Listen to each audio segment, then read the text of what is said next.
to the Futures Initiative podcast. My name is Shelley Eversley. I'm the faculty chair of the Futures Initiative. At the Futures Initiative, we believe in a university worth fighting for. Our mission is to advance equity and innovation in higher education. Today, we'll be in conversation with Lisa D. Bartolomeo and Kevin M. Gannon, and we're going to talk about their book, The Campus Crisis Toolkit, which is a book we need right now. The full title of your book is The Campus Crisis Toolkit, Strategies and Solidarity for the Rest of Us. And it's coming out on SUNY University Press. That would be the State University of New York Press. And we are so thrilled to have you here on campus with us at the Graduate Center to talk about your book and to talk about higher ed. And we know that we are facing so many challenges right now, from budget cuts to political hostility to downsizing to precarity. You know, I was reading a statistic the other day that 73% of faculty teaching in higher ed are adjuncts. Mm-hmm. We're talking about graduate students who are very anxious about the future, undergraduates who are concerned about what will happen, and closing of departments, which we'll talk about. We're talking about all these things that create this sort of sense of unreality for us. And then with your book, it's really helping us to think about how we can respond, how we can actually defend the university that we care about so much, the university that we understand is in the service of the public good.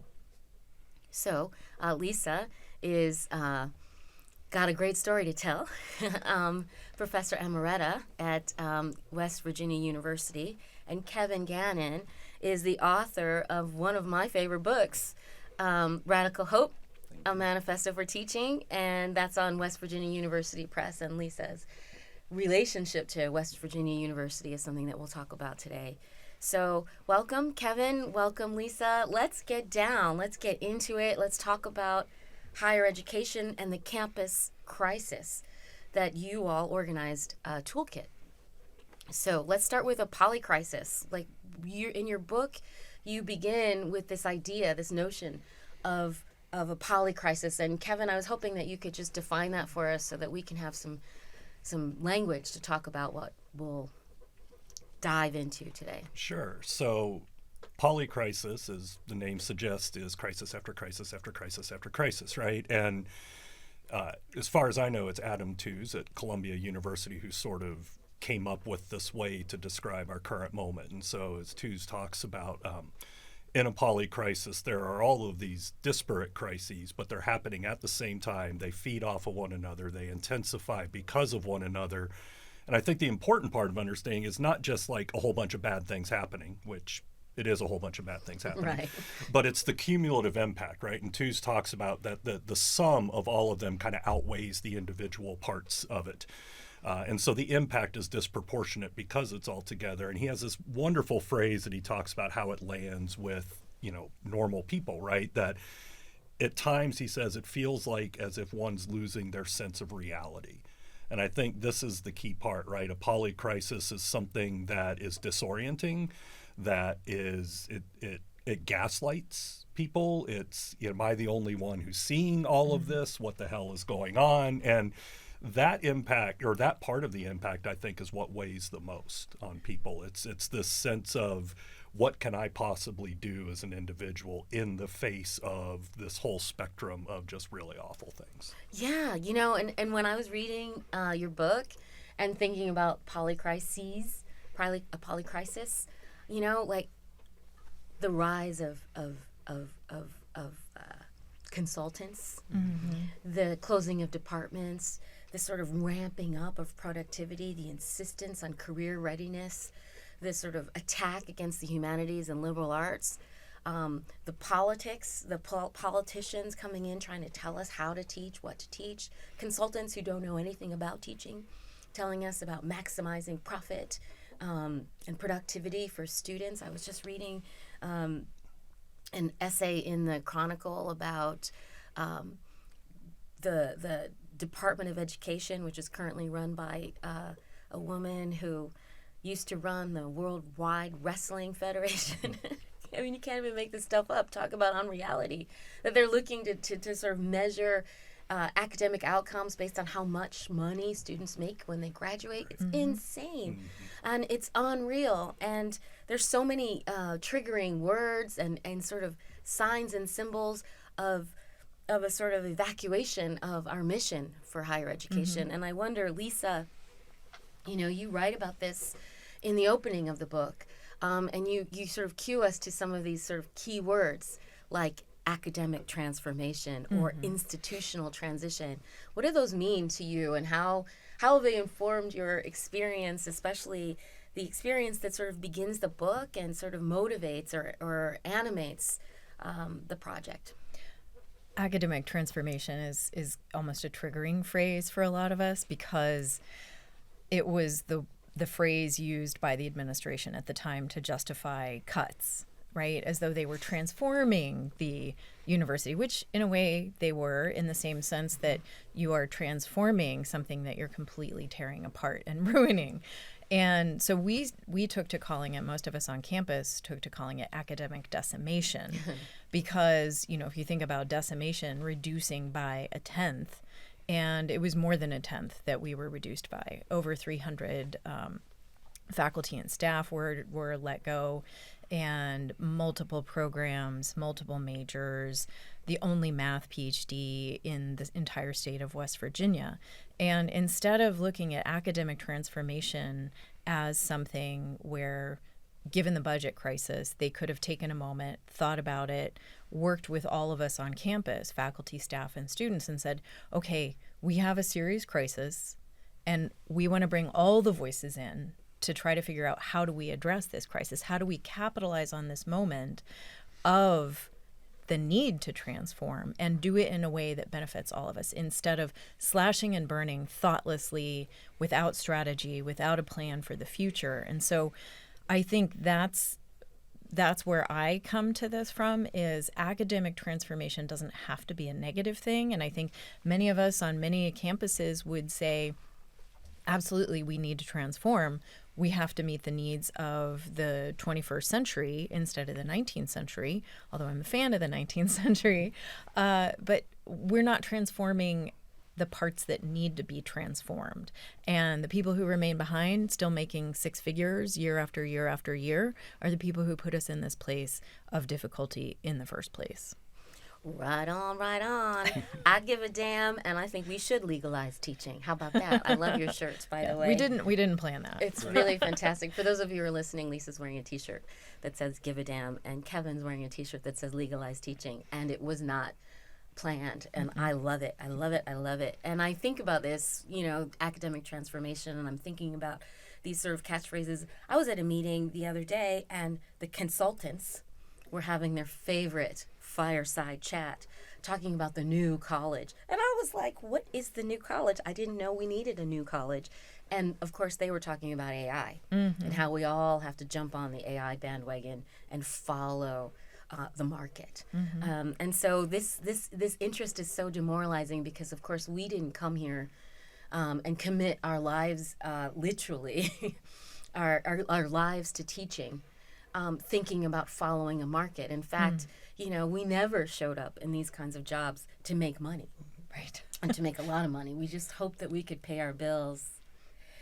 So I'm really interested to know from both of you, like, how you're thinking about the stakes of the polycrisis, how you're thinking about the sort of the rise of consultants and market values informing teaching, informing admissions, informing modes of teaching, including online teaching, that we all know is not the most effective, even when you have an excellent teacher teaching online. So what's at stake? Lisa. What's at stake is no less than the future of the world, right? I mean, after losing my job at WVU, I work for a national environmental organization. I'm not sure if I'm allowed to say which one, but I work for the Sierra Club. And, this transition has shown me how important education is, educating the young people who will develop the solutions to avert the climate disaster that is rushing toward all of us, whether we deny it or not. And that, coupled with the complete decimation of U.S. leadership in the good ways that the U.S. has led across the world, pulling out of the Paris Climate Accords, turning off everything with USAID, letting people die of HIV/AIDS, letting people die of mosquito-borne illnesses around the world. That prominence that the U.S. has enjoyed, deserved or undeserved, over the past several decades, that's just about to be gone. And the university system in the United States has been one of the most significant foundational underpinnings of that leadership. If we do not continue to train students and educate students in how to use their minds, in how to think critically, in how to engage with the world and the people around them, rather than simply putting them in front of a computer and saying, you know, this is how you use ChatGPT, then we're lost as a species. I really appreciate the exigency with which you just described that. You know, every time almost we've met in this podcast room, we talk about all those banned words, and I keep thinking, like, even climate change is a forbidden term, a forbidden phrase by the feds right now, and people are losing funding if they use words like climate change, equity, diversity. If they say woman or women, they're in trouble. I just saw that the University of Texas is advising faculty to avoid controversial subjects, even though they didn't name what those controversial subjects are.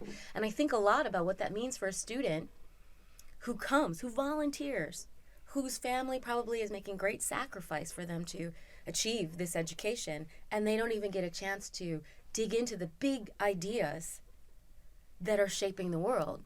And they come to that table and they are a controversial subject by virtue of being a woman, by virtue of being a person of color, by virtue of whatever identity they bring to the table. Climate change, you know, and Kevin, go ahead. Well, I mean, as you talk, what I think of, excuse me, is all of this is at root profoundly anti-student, right? This is a sheer contempt for college students, whether it's traditional age students coming straight from high school or folks who are coming back later in their life's journey.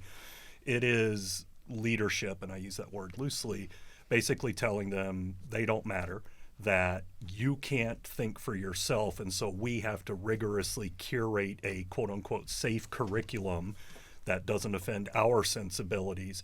And what students are seeing, right, what they are feeling, whether they are able to articulate it explicitly or not, is that nobody gives a shit about them, that they are on their own. They do not any longer have a right to learn for themselves. And I think that's what we really need to understand about so much of this is, whatever the intent, the effect is a profoundly anti-student orientation. And so we tell students at colleges and universities, you come to us, you pay us tuition, right? You have access to resources and expertise and facilities in a community that will help you succeed no matter what. Learning is transformational. And so whatever your definition of success is, we will help you get there. You have access to all of this. That's what we tell them. And then when they get to us, if they're going to a public university in Florida, they now have a state-mandated curriculum for sociology, which is insane, which is absolutely ludicrous, right?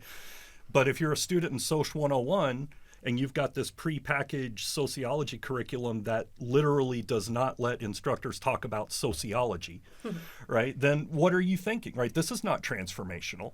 And so, you know, and then when you have university leadership talking about things like market imperatives, we need to judge programs by future earnings, as if universities can control the job market, right? That all of this is telling students that, no, this is not transformational. This is at best transactional, and you should only hope for a certain amount for your future, that you have a ceiling.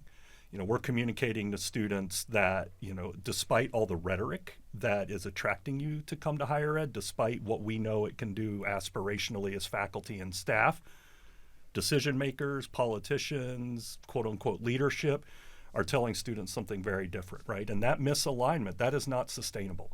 And students see it, right? Students are not stupid, right? And so I worry about everything. But what I really worry about is, you know, what are students going to do with this you know, if I'm a student right now and I'm seeing this and I'm absorbing this and I'm getting these messages, do I even bother? Yeah, well, we're watching that, right? Their enrollment declines. And then, of course, the administration with their very expensive consultants Of course. are telling us that we need to kind of connect and help them understand that they need to make money, and they will make money if they major in business. Right. But they won't. They won't, because won't. AI is going to Right. price them out. And it's an interesting moment too, because what you're saying is that not only is the world at stake, the future of the world at stake, but the future of students being able to be empowered to create the futures that they want is at stake. And the question is, how do we inspire them to learn in this context, which is why I love the Campus Crisis Toolkit, especially the subtitle is Strategies in Solidarity for the Rest of Us. And I'm curious to know who the rest of us are. I mean, all of us except the people making six figures, I would say, at its most basic level. But I think in particular, we want to emphasize that we were very intentional about who we reached out to. We put out an open call and we said, we want to hear your stories.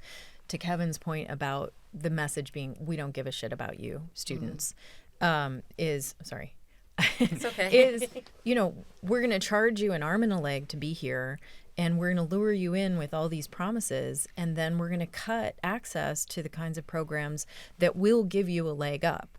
And so, in a state like West Virginia, in lots of places where programs are being cut and shuttered, what it means is no more access to that kind of life-transforming education. And so we're really proud to say that we have contributions from not only faculty and staff, but also graduate and undergraduate students. And one of my favorite chapters is from two students from West Virginia University, Christian and Winston, who wrote a chapter about their efforts to start a student union, not in the sense that we normally think of like a student union as a building where we go for our coffee in the morning. But this is a student wall-to-wall organizing union, and they took their inspiration from the very long and strong, until recently, West Virginia tradition of organized labor. And they were very intentional about wearing red bandanas and identifying with that history. So I think that, to go back to your question, how do we inspire people to lead? I think we can tap into local traditions, local histories, speak to people where they are, where they're from, instead of foisting onto everyone an overarching narrative that we think works for everywhere. I think we need to be much more focused on what works here, and what works there. And I think we need to, what I have always thought, and I know Kevin agrees, is go back to the humanities, right? Right on. Hell yeah. Because that is never going to stop being important. That is never going to stop being the base layer on which we build everything else that we do in our lives, whether it's having a conversation with someone or whether it's writing a prompt for your AI chatbot. You need to be able to talk to people. You need to be able to write. You need to be able to think. You need to be able to speak. So I think looking at the strategies in this book, a lot of it comes back to these relationship building techniques and finding community, finding learning communities, finding resiliency communities. That sense of connection, no chatbot can replace that. Yeah, and that's a tool, right? Community, building community is a strategy for the rest of us. Right. And that's something that I'm really proud of, that happens a lot at CUNY, especially for such a big, vast university. And we've got CUNY faculty and colleagues who've contributed to this book, and one of them, Luke Walter's chapter on creating something good, is about showing that care and making sure that students know that we actually do, some of us, care. Most of us, to Most be of us do. Yeah. Right. We care about them. And that's, so to sort of speak further to this point for the rest of us, right? Lisa and I, again, very intentional about, we had an open call, but the types of proposals we received, and, it felt a little mean, but, we got some stuff from provosts, and we're just like, no, this book is not for you, right? And there is a genre of campus crisis books aimed at mostly top level leaders, cabinet level administrators, and they're all and I've read them, and they're not super exciting, but so but if you choose, as one does, to read through this, it's all sort of PR, crisis management in that sense. How to get the board, to quit freaking out, and stuff that might matter. But there's nothing about, the people who are actually on your campus in your classrooms, right? How do we address that crisis? Because the crisis that a campus may be facing looks very different from perspectives. And there's a lot out there for presidents trying to manage, program cuts and how to spend it, right? There's nothing out there for your state legislature just outlawed DEI. What are you going to do? How are we going to meet that challenge? And so, as you suggest, that Luke's chapter is a great example, right? It's not all doom and gloom. We were very intentional about the toolkit piece, right? Yes, it's important to honestly acknowledge and reckon with the various facets of this polycrisis that we face. But stopping there is, just an avenue to surrendering our agency, right? Just to giving up. And so each of the chapters is very intentional about, here's what we did, here's what we tried, here's how we met this particular thing, here's what worked, here's what didn't.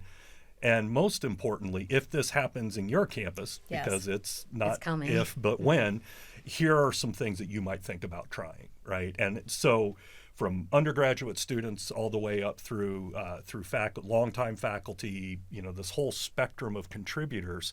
Many of the chapters are jointly authored, which is also a strength, right? That this is the book that both Lisa and I sort of felt that there was this crying need for, this big gap in the resources that we have available to us. And so our intent was to at least start to fill that gap.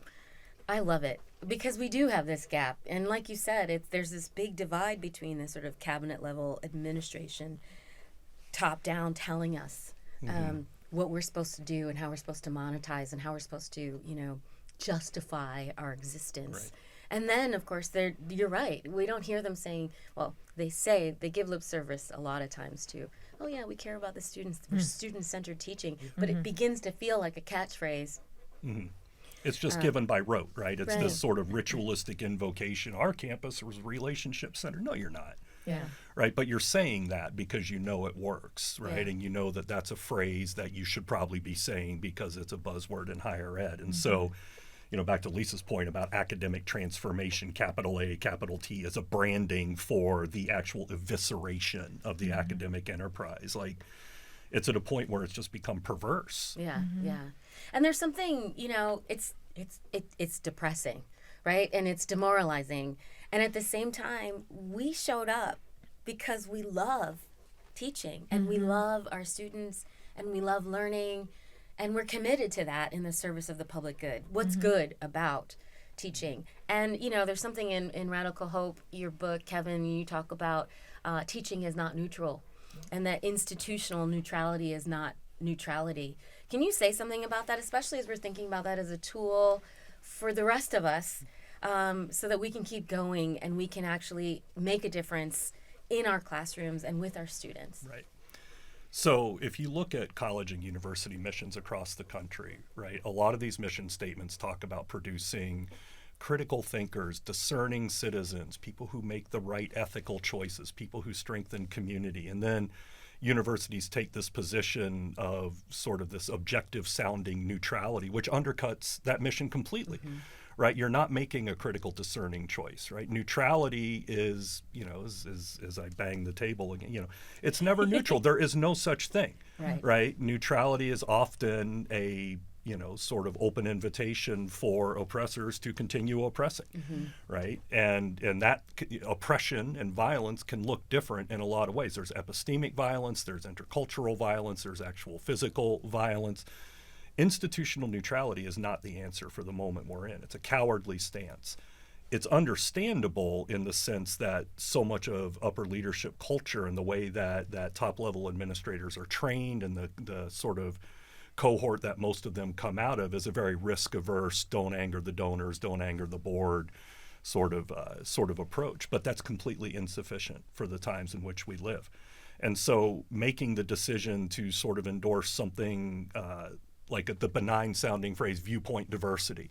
Oh, of course we want students to encounter different viewpoints, right? Okay, yes, but if we're doing Holocaust studies and I'm talking about the Holocaust as a monstrous evil, and I'm trained as a historian, right? And so if I'm teaching a class in this period and getting students to reckon with the profoundly evil nature of this series of events, I'm not going to do viewpoint diversity and, have them read David Irving's Holocaust denial work, right? Yeah, right. And so when we talk, that's kind of an extreme example, but honestly, when you've got states mandating sociology curricula, it's not out of the realm of possibility, right? And when you think, like recently, University of Texas, avoid controversial subjects, but we don't even know what controversial subjects are. And I'm sure that this conversation wouldn't be allowed at University of Texas, which is a huge system. Yes. Yeah. And that's the intent, right? It's a chilling effect. You purposely leave these things vaguely defined, and so everybody's afraid of getting in trouble, and so you don't do these things. It's like, it's surrendering in advance, to use Timothy Snyder's phrase, right? It's how authoritarian regimes succeed. Absolutely. So you mentioned I've got a book that the title is Radical Hope. I know for a fact that I have been contracted to come to specific universities to give a talk out of the book. And I'm a teaching and learning center director. I do a lot of work with pedagogy and student development. And I have been disinvited from a couple campuses because provosts or deans have seen the title of my book, have not read the book, but they've seen Radical, and they're like, nope, we can't pay for this. It's really something. It's really something. And I just want to remember, I'm listening to you thinking about one of my teachers, at least teacher in my head, friend in my head, mentor in my head, Audre Lorde, right? Your silence will not protect you. And your neutrality will not protect you. And being neutral is actually making a choice to support our own sort of decimation, if you will. And I think if I may add on to that, I think one of the things that we're seeing outside the realm of higher education is that this silencing and this false neutrality has spread to law firms, has spread to broadcast networks, has spread to news organizations. So rather than folks outside higher education thinking, it's a bunch of eggheads in an ivory tower, they have nothing to tell me, this is a pervasive problem. And I think that one of the things that I would like to have folks take from this book is I would love for parents who are sending their kids to college to read this. I would love for undergraduates and graduate students to read this, because it's so easy for people outside higher education to just write us off as solely focused on our own research or doing, 19th century French Romantic poetry from the Bourgogne region, right? And to just disregard everything that we have to say. I think this book will demonstrate in so many ways the fact that people involved in higher education, faculty, staff, and students genuinely care about the mission of education, genuinely care about the people they are educating, and genuinely care about the effect that those enterprises have on the broader world. So that's my dream for this book, is that parents read it, that voters read it, that politicians maybe read it. That's idealistic, but read it and say, oh, okay, so they're not all fluffy, irrelevant idiots who only care about what they care about. So woke communists. Yeah, woke communists. Yeah. No, well, it's a really important thing to remember, that teaching a person how to think critically is empowering a person to be able to create a future that they can adapt and they can change, and they have the skills and the tools that they need to be able to build something, and build something different, build something that is more equitable and more innovative. And it shouldn't even be controversial, right? Like going back to our point about, this emphasis on our students, quote unquote, prepared for jobs, like what are their career prospects? If the National Association of Career Educators, the professional group that works with career centers across higher ed, every year they do a survey of employers and they lift 7 or 8 competencies out of that survey and say, here are the things that we recommend you weave into curricula and co-curricular activities. And every single one of them, critical thinking is always at the top of the list, and right? Communication. And none of it is write a better prompt on ChatGPT. None of those competencies are like get really good at Excel. It's all of these other things that we're talking about here. And yet these efforts to sort of remake higher education in this vision of job training, they're not even doing that right. Like, I mean, it's and so again, when you talk about polycrisis, you're losing your sense of reality. Like, this is how I become the Joker, right? Like, everybody is saying these things are important, and yet the people who are cutting the checks are acting completely opposite. And you look at where they went to school, and you look at where they send their kids to school, like Gordon Gee, former president of West Virginia University. He's Ivy League educated. He sends his kids to the Ivy League. These people are all going to places where the humanities still exist, where co-curricular activities are resourced, where classrooms have adequate technology, all of these things. We've always had a multi-tiered system of higher ed in this country, but it has never been more stark than it is now. And I think going back to Lisa's point about engaging parents and students, right, that is what we need to be talking about. The rest of us matter too. And we are basically out of time, but we're just going to take a minute because I want to know quickly, what inspires you right now? I would say what inspires me right now is I continue to follow the student newspaper at West Virginia University, the Daily Athenaeum. Shout out to the DA. Because they continue to dog the heels of Gordon Gee, the former president, to the extent that they just published a little reminder that Gordon Gee appears a couple of times in the Epstein files because he's big buddies with Les Wexner. And, this student newspaper won't let this go. And a lot of the student journalists who are still part of the DA were a big voice for us in fighting against the cuts. So the students continue to inspire me. The young people continue to inspire me. That's awesome. How about you, Kevin? Very similar. I wrote in my book, which was published in 2020, that it's never been harder to be a college student. And boy, was I wrong, because here we are, and it's worse, right? And yet, students are still coming. Students still think it's important. We see, the polls say people are questioning the value of higher ed. Yeah, in the abstract, but when it comes to them and their family getting a degree, overwhelmingly, people want to still invest in that and do that. I have the privilege of getting to visit and work with folks at a number of different campuses across the country. And then at my own institutions, which are under-resourced, places still doing the work, teaching focused, that's our mission.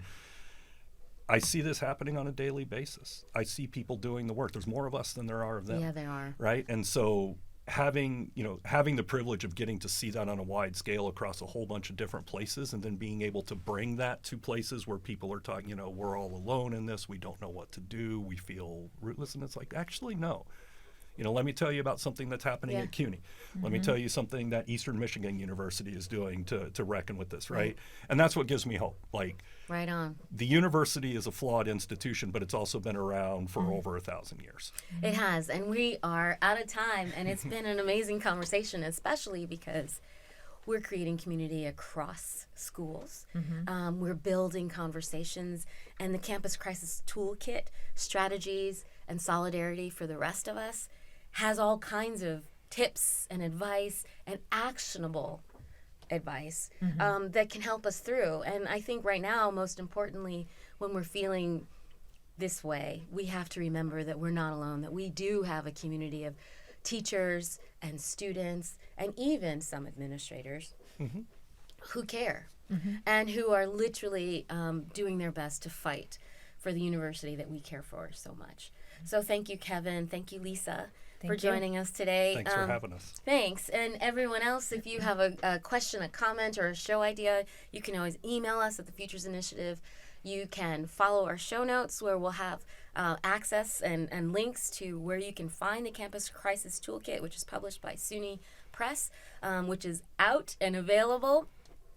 And also you can learn more about some of the the newspaper. We'll put links to the newspaper at West Virginia University, and also Radical Hope and everything else. So thank you very much for listening or watching, and please subscribe to us at YouTube. Thank you very much. Thank you. Thank you.